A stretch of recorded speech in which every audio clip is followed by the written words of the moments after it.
Сіздер жалпы түсірілім барысында қызықты сәттермен бөліскен болатын, ал сіздің ойыңызда қандай сәттер қалды?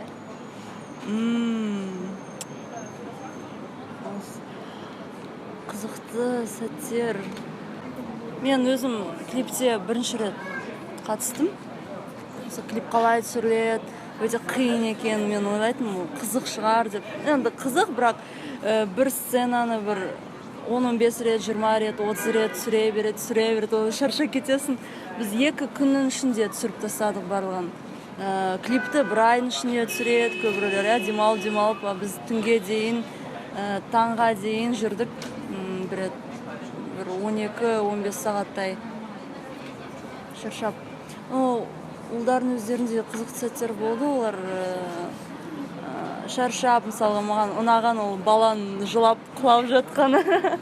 Оған жыла деп ол өзі ойнаған қиын ғой, барлық адамдар осылай жүр, қарайды, не істеп жатыр деп, анау жерде жылап жатыр бала осылай.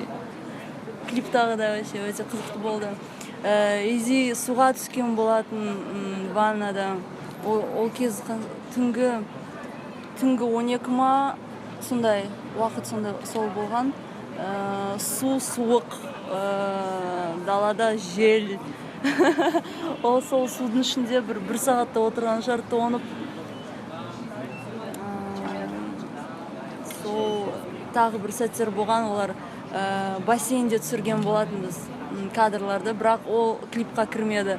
Ол жерде де Эйс жүрді, бірақ Эйзи суға секіру керек болды, мүмкін ол 20 рет суға секірген шығар, судың астында түсірген камерамен.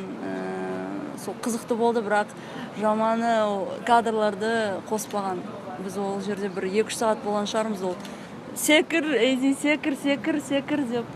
Ол секіре берді, бірақ сол кадрларды өкінішке орай қоспады.